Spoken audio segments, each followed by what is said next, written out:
कोटा में आज क्या कुछ हुआ आप देखिए हमारे साथ।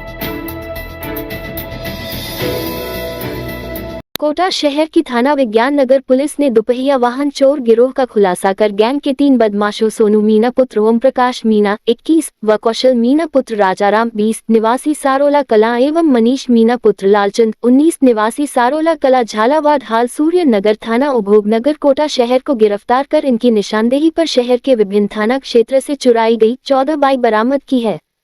सिटी एसपी डॉक्टर अमृता दोहन ने बताया कि शहर में हो रही दुपहिया वाहन चोरी की घटनाओं को देखते हुए अतिरिक्त पुलिस अधीक्षक दिलीप सैनी व सीओ लोकेंद्र पालीवाल के निर्देशन में विभिन्न टीमों द्वारा पुराने चालानशुदा अपराधियों से पूछताछ कर उन पर निरंतर निगरानी रखी है।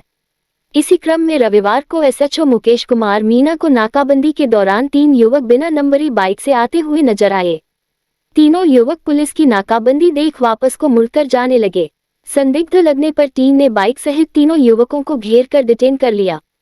गाड़ी के डॉक्यूमेंट मांगने पर इनके पास कोई कागजात नहीं मिले। पुलिस ने इंजन व चैसिस नंबर चेक किए तो गत वर्ष थाना विज्ञान नगर में दर्ज चोरी के मामले में वांछित निकली। चोरी की बाइक रखने के आरोप में पुलिस ने तीनों आरोपियों सोनू मीना, मनीष मीना व कौशल मीना को पुलिस ने पूछताछ के बाद गिरफ्तार कर लिया।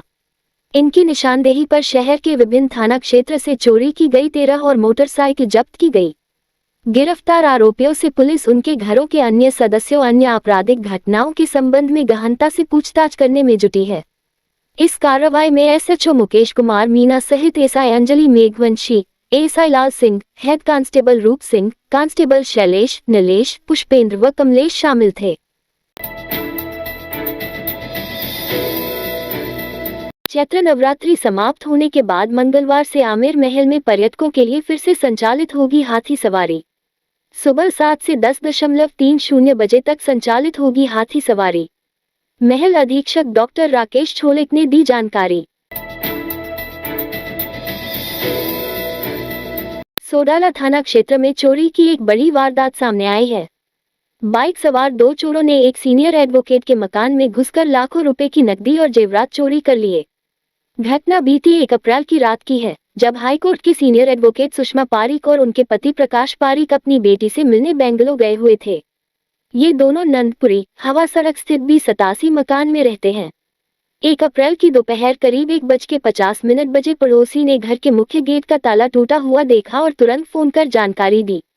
इसके बाद उन्होंने फेसटाइम के जरिए घर की स्थिति दिखाई, जिससे चोरी की आशंका और भी गहरी हो गई। घर की नौकरानी माया ने भी पुष्टि की कि ताले टूटे हुए हैं। घर में लगे सीसीटीवी फुटेज खंगालने पर रात करीब 2:15 बजे 2 चोर दीवार फांदकर अंदर घुसते नजर आए और लगभग 3 बजे बाहर निकलते हुए दिखे। चोरों ने घर के कमरों, अलमारियों, बिस्तर और पूजा घर में जमकर तोड़फोड़ की। जांच करने पर पता चला कि करीब 70,000 रुपए नकद, सोने की चेन, 1.5 तोला टोपस, 5-6 नग कान की बालियां और कुल मिलाकर लगभग 5 तोला वजन के गहने चोरी हो चुके हैं। आभूषणों की कीमत करीब 5 लाख रुपए आंकी गई है। पीड़िता ने थाने में अज्ञात बदमाशों के खिलाफ रिपोर्ट दर्ज करवाई है और सीसीटीवी फुटेज भी पुलिस को सौंप दिए गए हैं। हालांकि घटना के कई दिन बीत जाने के बावजूद अभी तक कोई गिरफ्तारी नहीं हुई है, जिससे स्थानीय लोगों में रोष है। रेलवे की ओर से स्टेशनों पर यात्री सुविधाओं में बढ़ोतरी करने व स्टेशनों की बिल्डिंग को नया स्वरूप प्रदान करने की अमृत स्टेशन योजना के तहत स्टेशनों का पुनर्विकास कार्य किया जा रहा है। उत्तर पश्चिम रेलवे पर जयपुर मंडल के राजगढ़ स्टेशन सहित 77 स्टेशनों का लगभग 4,000 करोड़ रुपए की लागत के साथ अमृत स्टेशन योजना के अंतर्गत पुनर्विकास किया जा रहा है। राजगढ़ स्टेशन पर जयपुर, दौसा व अलवर क्षेत्र के मीडिया प्रतिनिधियों को कार्य प्रगति की जानकारी देते हुए श्री शशि किरण, मुख्य जनसंपर्क अधिकारी, उत्तर पश्चिम रेलवे ने बताया कि अमृत स्टेशन योजना के तहत राजगढ़ स्टेशन पर 13.10 करोड़ रुपए से पुनर्विकास के कार्य अंतिम चरण में है। उन्होंने बताया कि पुराने स्टेशन भवन में पर्याप्त स्थान की कमी थी और यात्री सुविधाओं को विकसित करने में कठिनाई हो रही थी। यात्री सुविधाओं में विस्तार करने के लिए अमृत भारत स्टेशन योजना के तहत स्टेशन बिल्डिंग का नवीनीकरण कर इसमें सुधार किया गया है। स्टेशन पुनर्विकास से अब स्टेशन बिल्डिंग में पर्याप्त स्थान उपलब्ध हुआ है। स्टेशन बिल्डिंग में बेहतर यात्री सुविधाएं उपलब्ध करवाने के लिए समुचित क्षेत्र में टिकटिंग सुविधा और बड़ा वेटिंग हॉल उपलब्ध करवाया गया है। राजगढ़ स्टेशन पर सर्कुलेटिंग एरिया के सुनियोजित विकास, आगमन और प्रस्थान की बेहतर व्यवस्था और पार्किंग स्पेस में सुधार किया गया है। इन कार्यों के आने से स्टेशन आने वाले यात्रियों की आवाजाही में आसानी होगी और वाहनों का सही तरीके से आवागमन हो सकेगा। इसके साथ ही प्लेटफॉर्म पर प्रतीक्षा करने वाले यात्रियों के लिए प्लेटफॉर्म शेल्टर प्रदान किए गए हैं, जो गर्मी और बरसात के मौसम में यात्रियों को सुविधा प्रदान करेंगे। उपयोगकर्ताओं को स्वच्छ और आरामदायक अनुभव प्रदान करने के लिए आधुनिक शौचालयों का निर्माण व सुधार किया जा रहा है।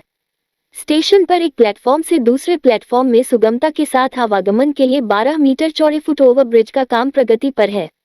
मुख्य जनसंपर्क अधिकारी शशि किरण ने बताया कि राजगढ़ रेलवे स्टेशन पर पुनर्विकास कार्य तेजी से किया जा रहा है और यह अंतिम चरण में है।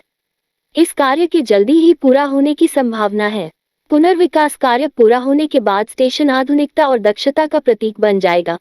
इस रात की सुबह नहीं होती जब तक हाथ में उसकी गर्माहट नहीं होती। चाय का प्याला, अखबार साथ पुराना है, मिट्टी से जोड़ता है। खबरों की खुशबू से सारा घर महकता है। हर रंग में ढला कहानियों से किस्सों तक ले जाता है बेरोक टोक। देश के हर हिस्से तक ये हकीकत का आईना है, ख्वाबों को सच करके दिखाता है। दैनिक नवज्योति, आपके लिए, आपके साथ। ये थे आज के मुख्य समाचार। विस्तार से जानने के लिए पढ़ते रहिए दैनिक नवज्योति। दैनिक नवज्योति के YouTube चैनल को सब्सक्राइब करें और ताज़ा अपडेट के लिए बेल आइकॉन दबाएं।